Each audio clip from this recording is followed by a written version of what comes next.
Hi, Abigail JOY here. I'm with Shiv Gupta. He's the CEO of Crypto Conversation. So Shiv, thank you so much for interviewing with me. What made you want to be a part of the International Blockchain Congress? Well, thank you so much, Abigail, for having me here on this channel. Now, one of the best things that happened with the International Blockchain Congress, and it's such an important event, and the reason I'll tell you why, because if you know the situation in India right now, people are excited about cryptocurrencies, Bitcoin, blockchain technology.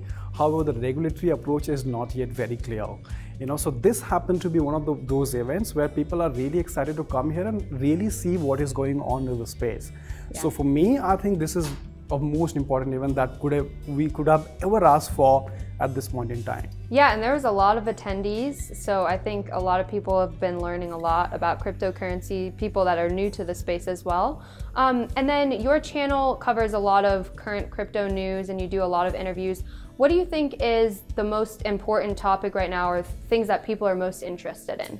Well, of course, Abigail, it's a very good question. You see, with the blockchain, I think it's the Internet 2.0. So just like Internet, when Internet came up, a lot of new businesses were formed, it was restructured, and all of a sudden you had new companies like Facebook, Google becoming the new millionaires and billionaires. Right. And I think it's the same kind of opportunity that the blockchain is providing. However, the one main difference, now that this time, even a normal man, a common man, individual have an opportunity to become the part of that company, the next big company, right, which was not the case earlier. You couldn't invest in Facebook, you couldn't invest in Google. No?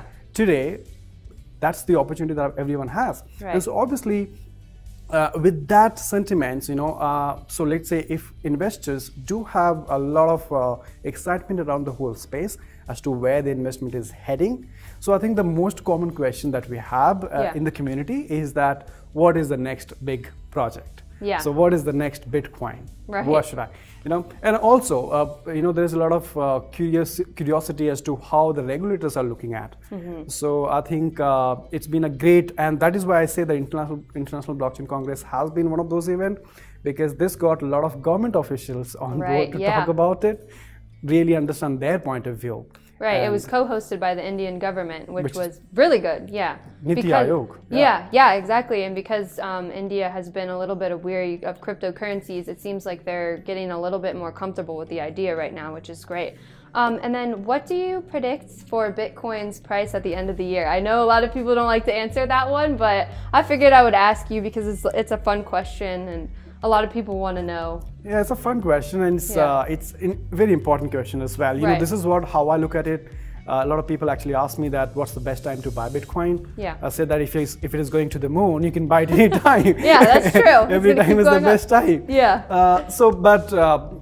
Coming back to the prediction, I think I remember Bitcoin in 2017, January was the first time it hit the $1,000 mark.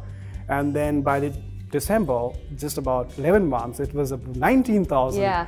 So almost a growth of $18,000. But again, it slashed down to, in January, right now we are talking about $7,500, $8,000. See, something that keeps me excited about this is we might see that the Bitcoin price has not grown compared to what it was in December, but in terms of adoption, in terms of the media talking about it, the mainstream media, in terms of regulators looking at it, the SEC, I think we have come a long way.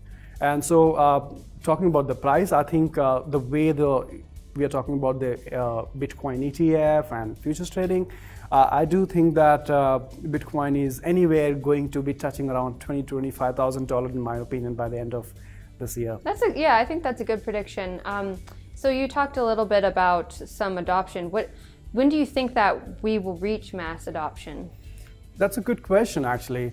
You see, it's not going to just happen overnight. Right. Like next year we are fully adopted. It's a gradual process. Yeah. I think I remember the number of users for Bitcoin was very less in compared to 2015, 2016, 2017. I mean, anyone can go ahead and look at the number of transactions happening on the blockchain public ledger.